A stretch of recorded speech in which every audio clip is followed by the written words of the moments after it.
All right, how y'all doing?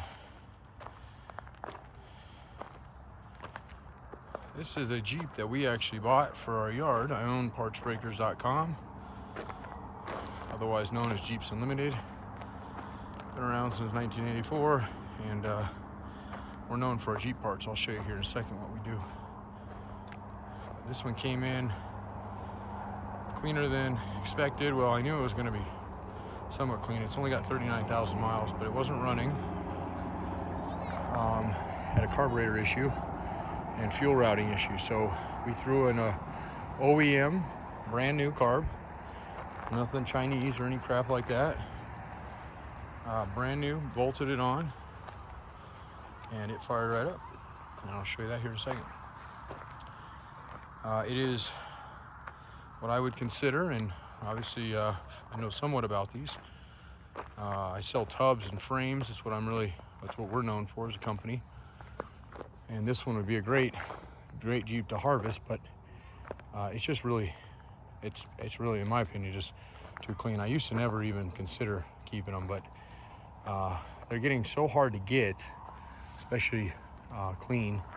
So by no means is it perfect. I don't want anybody to think that, but it is a nice Jeep, and it's definitely a nice starter for somebody. If you're going to be using it on a farm or some private property or something like that, it's actually perfect. It's ready to rock. If you're going to be using it down the road, there's a couple things I would probably recommend doing.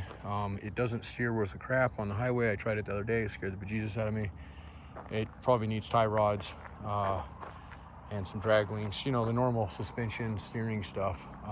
CJs are already kind of prone to being kind of wanderers, especially when they get lifted. But my guess with this one is it was lifted, and then they probably, like I said, used it on a farm or somewhere, especially with the miles being as low as they are, and never really paid much attention. When you're driving around property like we have here, I took my little boy, my wife, down the ditch road yesterday.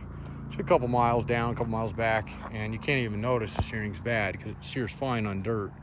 It's just when you get on pavement and go, 40, 50, that it starts getting a little squirrely. So we could do that for you if you want to buy it and then have us go through it. I just don't really have the interest in doing that proactively without raising the price substantially, and I want $10,000 out of it. We can part it for more than that, and that's what my reserve is going to be on it. So so you know, I'm very upfront about that. If it goes higher than that at auction, then so be it. Awesome. If you want to buy it now early, that's what it's going to take. I do have a clean title in hand, and potentially can deliver it for you, or I can arrange delivery. Since we do own the yard, we have that option. We ship vehicles and parts all the time. So okay, so the lowdown of it is, and what I was going to say earlier, is about 90% rust free. There's a couple spots on it. The frame is rust free. Okay, I'm not kidding. I scoped it because I really originally bought this to part inside and out. The frame is absolutely beautiful, and this frame would easily sell on my yard for $2,500. That's what we get out of a frame. The tub, we get around $6,000 out of a perfect one. This one's not absolutely perfect, but it's pretty dang close. This tub would pull about $4,500 to $5,000. And then the engine, of course, being that kind of mileage and so on and so on. So you can see why we part things in Jeeps specifically, because they part out very well. And this thing would be gone in a matter of a couple days. So, but again, I'm not opposed to it, but I would like to give a couple people opportunities because there are a lot of people, especially Midwest, East Coast, or coastal areas, where you see mainly a lot of rust. If you're wanting something to start with and do a couple modifications that are not completely over your head, this would be a good one to go with. So a couple of spots that it does have, it's starting to bleed through right here. Okay, and it's not from the inside, although this tub has been lined. And I will show you the undercarriage here in a second. So, but you can see, and again, this is being lined, but there's no soft spots on the inside or no holes here. So it's just starting to leach. If you mitigate this, get, wire brush, wire wheel, whatever you want to do, get it out of there, fill it if you want to fill it, or whatever you want to do there.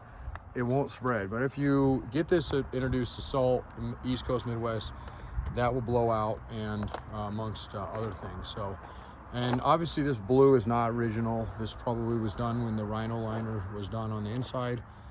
The Rhino liner isn't the greatest, which is actually good because I'm not a huge fan of liners. So if you wanted to get rid of this, it wasn't applied very heavily, which means that it actually has been coming off, and you could get this off with not a lot of effort, or you could just recoat it if you wanted to.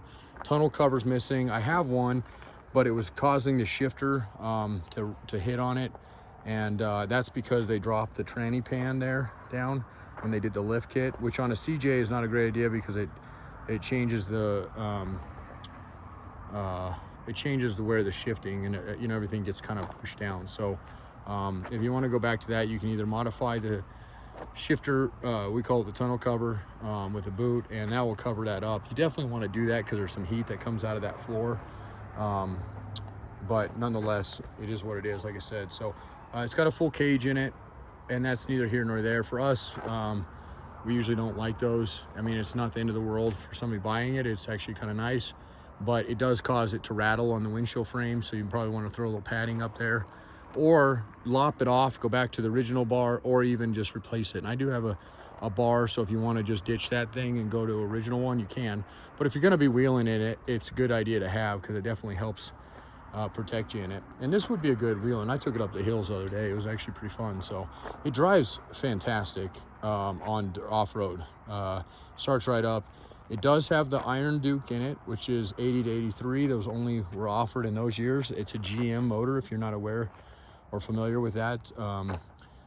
So that's going to be factory in any 80 to 83 4 cylinders for the most part. There are some AMCs, but they're not very common in those years. I'm not going to go into the history of that and why that's like that, but I can tell you if you ever recall. And then the springs, obviously, it's got a lift kit. It's got the factory AMC 20 in the rear, the Dana 30 up front, with a Dana 300 transfer case. And then I believe, because it's a 4-speed SR4 transmission, which shifts fine. It runs great, fires right up, especially with that carb and whatnot. The SR4, and that's the reason I paused there, it's not the best well-known transmission. For this one, it works. I would keep it. I would run it for a while until it blows out, and it will. They're not great transmissions. Just keep that in mind. That's why I said this is a good starter for somebody. Preferably, you can get an SR5, which is not much better. T5 is much better. If you're going to go with a 5-speed and they'll bolt right in. There's actually almost no modification in these years to do that. If you want an ultimate transmission, we offer a T18. We offer a 6 to basically to 1. It's a 632 ratio 4-speed with an ultra low granny gear. We can set those up for Dana 300s, and we also offer a 4 to 1 T18, and we can set those up for Dana 20s or Dana 300s as well. So, and those are on our website, partsbreakers.com. Depending on what you're going to do with it, if you're going to be wheeling it, that would be ideal. That's one transmission. It's the only transmission we offer. Well, not the only one we offer, but it's the only one we offer that has a lifetime warranty on. It's a rebuilt one we do, so pretty cool on that. But when they painted this, they didn't prep it real well. It's got a little bit of bubbling up through here, and then a little bit right there. Windshield frame is crack free, and this is a decent windshield frame, although I will tell you that we always pull glass when we ship these frames out, because this probably has some rust issues underneath, and would have to be, if you want to prevent this from spreading, you'd want to pull this glass, get in there with a wire wheel, clean that out, and then paint it again. But that's definitely a salvageable windshield frame, if you'd care to know. So it's a non-ribbed one. Sometimes they have ribs, which just means there's kind of a groove that goes down there. There's a 1 rib and a 2 rib. Some of them are more rare than others. Typically 4 cylinders are the base models, which this one probably is. Well, it is a 4-cylinder, but just keep that in mind.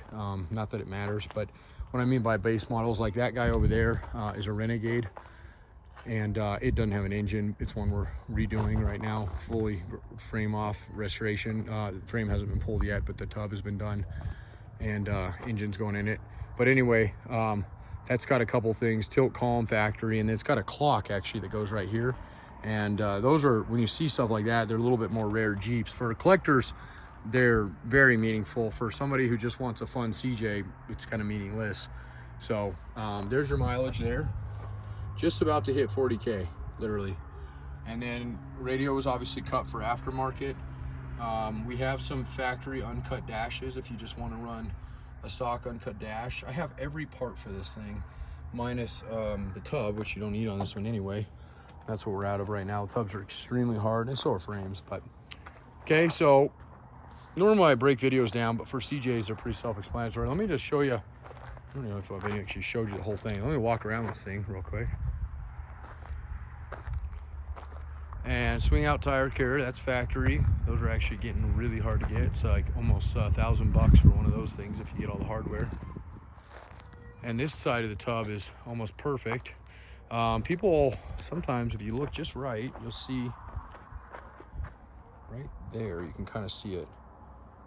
You can see where they spot welded or whatever you wanted. They punched this metal out. Back in the day, they take, a lot of times dealerships would take these right to body shops and have that smoothed over. The reason I bring that up is because these days, that's actually a huge plus for a tub when we sell them to the guys that are doing frame off restorations and classic numbers matching stuff. They'll call and specifically request tubs that have not been fixed in this way. And this one is exactly like it came factory with those kind of ripples almost in it. So keep that in mind. That's actually a good thing depending on where you're at. Now this one does have a little crease right here. You can kind of see. Not terrible, but in the right light you can catch it pretty good. Okay, frame wise, one area I'll always like to check is this right here, and this has got kind of a liner on the inside. It's flaking off pretty good, but this is blown out almost on every CJ we get. Down the yard that we have right now, there's almost every tub we have that CJ is going to be rotted right there, and they're not good tubs anyway, but that's a very common area. So being that's very clean, that's a really good indicator that this thing is as clean as it looks. And then of course the frame and stuff, it needs to be hot seat clean. You know, you could get in here and get this, but this is all factory paint. It's nice, clean. The wheel wells are nice and clean. There's no rust, and there's that liner there. So they coated that side with it as well. It's got the steel tank in it, which is the 15 gallon. There's your 20, and it should have 410s in it, although I haven't verified that yet. Okay, there's your Dana 300 transfer case. And then your transmission, your axles, all that, but mainly just looking at floorboards up underneath, your torque pockets. These are all really important. It does have a little body lift. I'm not a huge fan of body lifts, but this one's actually not bad. It's not the real hard plastic, although I still would probably ditch it at one time. Unless you're gonna continue with these tires, and then you probably want it. And then of course, that's all that, so beautiful there. Go to the front side. I don't know if I showed all this. Here, hood is beautiful. Fenders are nice. Two bumpers. That's not factory, but they look good on these CJs, I think. Nice clean up in here.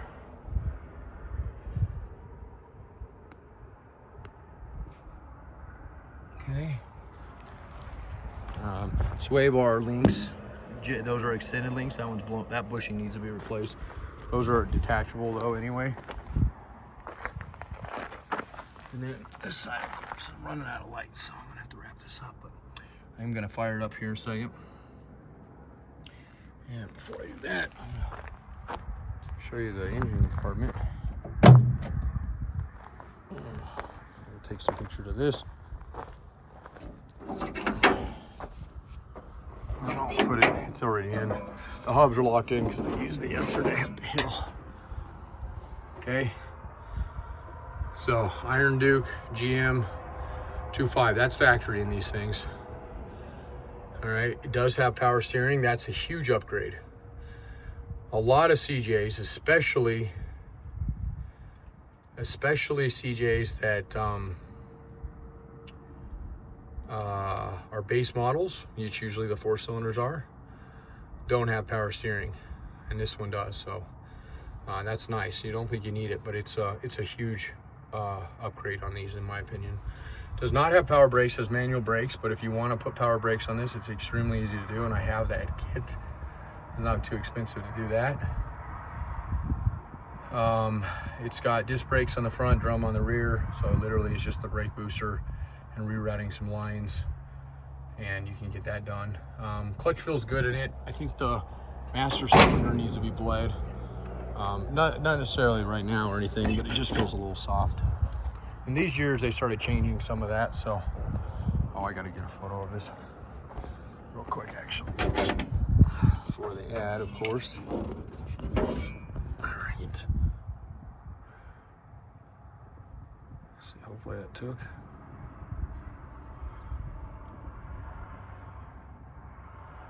Alright, cool.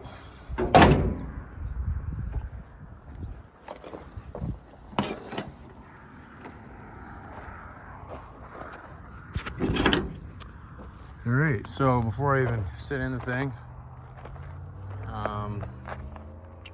just want you to see a few things. One, temperature, nice and cold like we want it for a nice cold start. It's really warm here, so it's not really cold, but the engine's cold.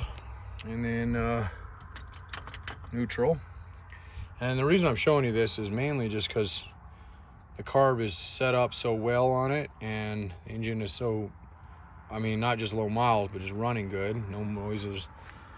And a lot of CJs, especially guys who know these, when you have carb issues, you have to get in them and pump the fuel and do all that jazz. So let's see what they'll do. She fires right up, like she should, and sounds perfect, like she should. No smoke.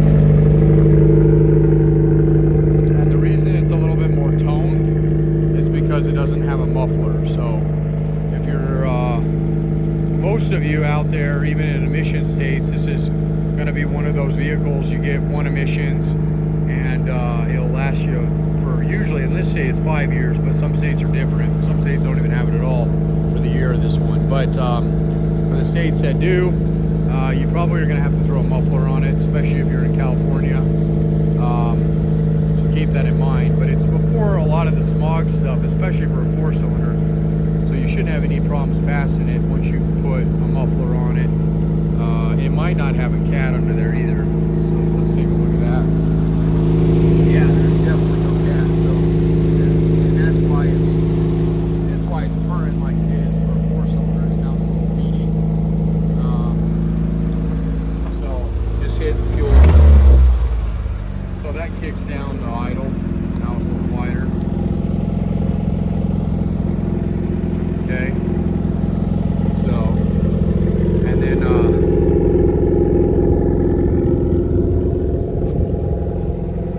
let me take it for a quick span around the property, and I'll get this thing probably posted tonight. It'll be a little late for post, but I am heading to California. Actually, I'm headed to Denver tomorrow, so, but I can get it to Denver easily. East Coast, Midwest, Northern, and then Texas. I will ship it to you if you're in any of those states. We are, I do go down there, and nope, that's not. So keep that in mind too with it. And that's what I mean by the clutch, but now it shifts fine. So just pump the clutch pedal a little bit, and this one, there you go. So this is reverse, so we're gonna go backwards here. Show you that, okay? And it stays in. I don't have to mess with holding it or anything like that. And SR4s have kind of a weird shift pattern, so this is your reverse, and then over and up is your first. Okay, and again, that power steering, super nice. I can do it one-handed. And I am in, I think I'm in too high right now. Let's go ahead and, sure, yeah, that's gonna be your low range there, okay? And this thing will crawl if anything. It's really it is a nice Jeep. So we'll go up this little hill section. This is our dirt bike track. So, matter of fact, I'll treat you to our yard here in a second, because it's all overlooking. But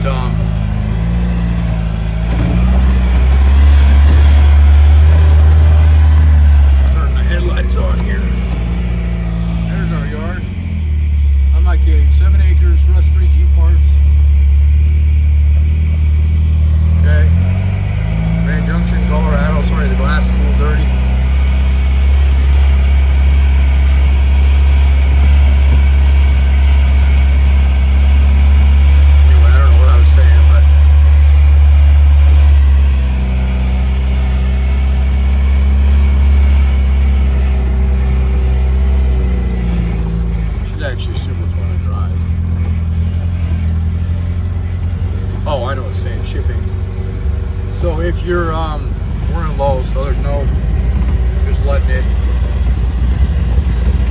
This is when, I mean, this one's actually going pretty slow, but we had a T18 in here right now, especially at 632. That would be an absolute crawl down.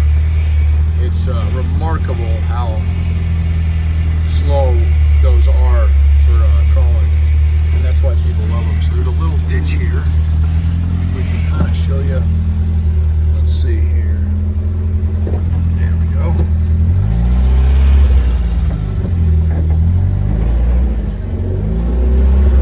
So I'm going to park it here for just a second.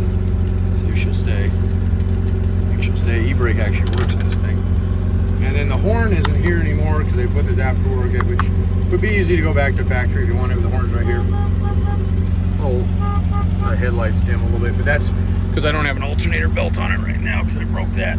All right, this is gonna be this is probably a good, I don't know, I'm 6 foot. My foot is probably 2 or 3 feet off the ground, so, oh, there we go.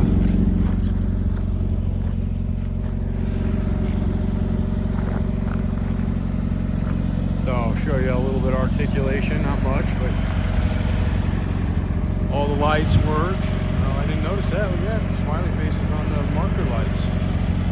Probably change that, but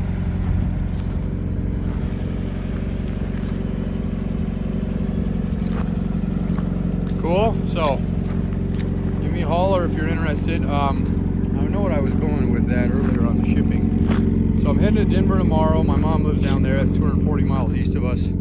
I can get it down there without an issue. So if you want to drive in, fly in. I wouldn't suggest driving this back without letting us fix the steering on it. But if you want to, you can. You're going to be about 30. About 30, it gets a little squirrely. So have us do that. We can figure out the labor and the parts, okay? And then if you're wanting it shipped, Arizona, Nevada, Utah, southern Utah, I am going to head that way this weekend. Los Angeles. Okay, that's this weekend. And end of August, I'll be heading northern Utah, Idaho, Oregon, Washington. What else? Maybe Northern California, we'll see. But definitely that's then. So, all right, I'm gonna put the phone down just for a sec because I gotta hop in this thing. Let's see if I can show that.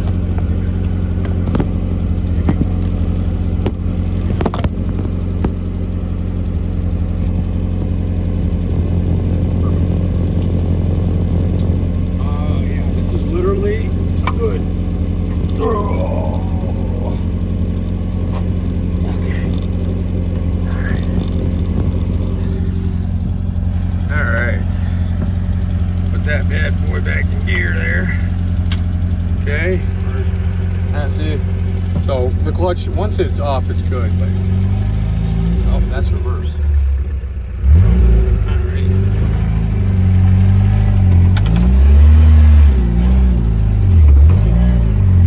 Oh shoot, you know what?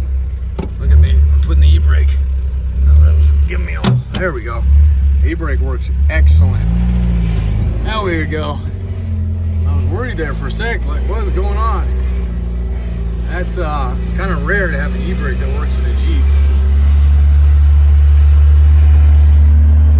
Probably shouldn't be driving in this field without cats on this thing, especially without cats, because this is extremely dry out here. Although this is that crap that my dogs get in their feet, so I almost like if I. Alright, we're going to try something. I don't know if I'm going to make it or not, but this is... there we go. And, oh yeah, look at that.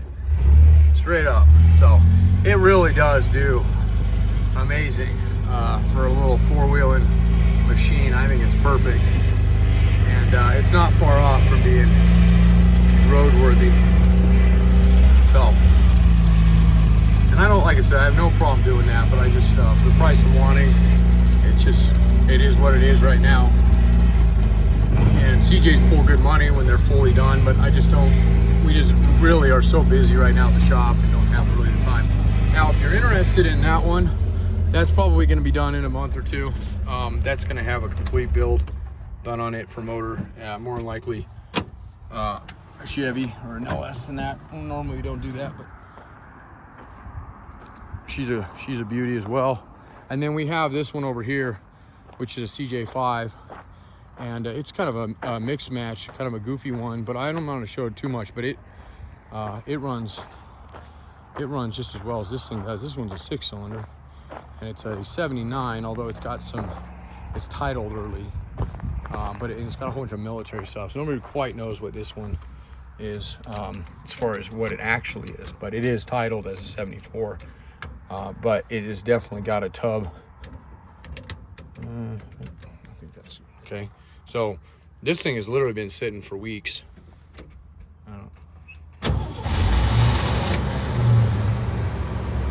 4.2, and it absolutely runs like a top too. So this one's at 84,000 miles, also super low, and then it obviously needs a completely interior and a paint job, but this one may actually go to parts, and this tub is absolutely beautiful.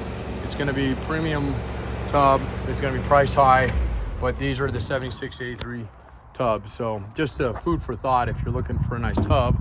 Possibly, I might fix this one. I'm not 100% on it, but that's a 5, and this is a 7. So, and if you're wondering what a difference is between 5 and 7, and you guys out there shush, because I know you're going to say everybody knows that. It's not true. We get 200 plus phone calls a day in this parts yard, and I'll tell you, 50% of the people that call us are new to Jeep. So be patient with people out there, and let people learn, and don't rag on them too much. I see that all the time, and it drives me absolutely nuts. So anyway, that's my little lunchbox or soapbox.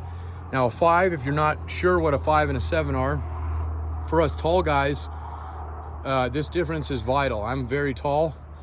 If you're tall, if you're a little overweight, or you have a belly, maybe you're not overweight, but just have the belly, I have all of the above. 5s aren't usually the most creature friendly for us. We're more of 7 guys because of that. Now, if you're not super tall, and no knocks or anything on you guys, my best friend is like 5'5", so and I'm a dirt biker, he's a dirt biker, and he kicks my butt, so they have some advantages there. But anyway, on the Jeep side of things, the 5 or the 7, be either one, but the 5s definitely are friendly to those guys, because you can't move the seats back because of the wheel well. See this? Look at this door.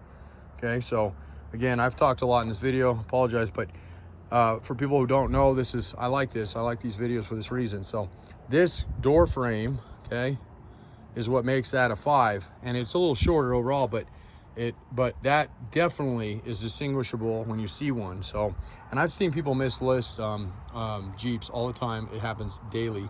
Matter of fact, my wife did it on that blue one we just looked at, and she had it all week advertising. She works at the parts store and she knows better. And matter of fact, yesterday she caught that error. It was on that on our for sale sign, and I didn't even see it. And she was just totally embarrassed because people had been stopping all week looking at that thing. So, so anyway, so that's when you see that in that real skinny door frame looking thing. And doors, we do have, ironically, guys, on this Jeep, I have a factory issued CJ-7, no joke, Jeep equipped. And I say that with emphasis because there's a ton of Meyer tops out there and a couple other off brands. In 18 years that I've been parting Jeeps out, I've only come across one, and that happens to be the one I have right now. And it is actually in really good shape. It has one glass panel that's cracked. The glass is there, but it's cracked. It comes apart so that I can actually ship the thing. It's beautiful. There's no rust. It came with this Jeep, and it has doors. I mean, so if you're interested in this guy, call me. We can work something out on this one too. This one's going to be priced probably close to the other one, but that's a nice Jeep, and I have a title on that one as well. So back to this guy real quick. I don't have, let's see, I'm going to rephrase that. I have a hardtop and I have a set of doors. They're not to this Jeep. They didn't come with the Jeep. This Jeep came as it is right now. Actually, it came with blue seats that were out of like a Cherokee that matched that rear blue one. And I threw these ones in. They're not great, but they're better than what it had in it. And I'm losing light. So, nonetheless, I just, if you're that's what you're wanting a top and doors, again, we can work that out. and I can get you that stuff down the road, okay? And yeah, so I think that's it. This guy is for sale as well, which is way too dark to see. It is a 1997 Jeep Wrangler TJ. It's absolutely beautiful. It's only got 125,000 miles. Obviously, it's a hardtop, 6-cylinder, so 4-liter, manual transmission. I've been running and driving it. We plated it. We've had it for the last couple months, and it's only got 125,000 miles. It is absolutely perfect, and it has AC, and it blows absolutely ice cold. There's no rust on it. Beautiful tan hardtop. This one's going to be up here soon. Well, actually, it is up right now. We have this one listed for $12,000, and nice steel doors to it. Tires are almost brand new on it. Okay, so a little bit extra there for you, and I appreciate all your time. If you don't need a Jeep and you just need a Jeep part, great. You've seen the yard down there and our beautiful sunset.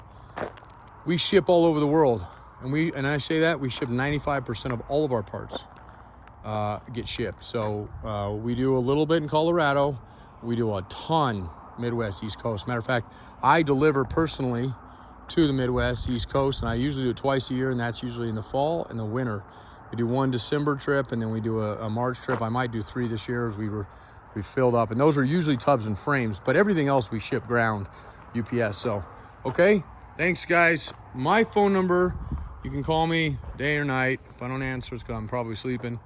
970-589-2089 is my personal cell phone. You can call us on the shop. That's for Jeep parts or for the Jeeps, whatever, 303-666-9020. And then check our website out. That's partsbreakers.com. Watch our videos on YouTube. There's thousands of them posted. We've been doing this a long time, and I appreciate all your time. Thank you very much.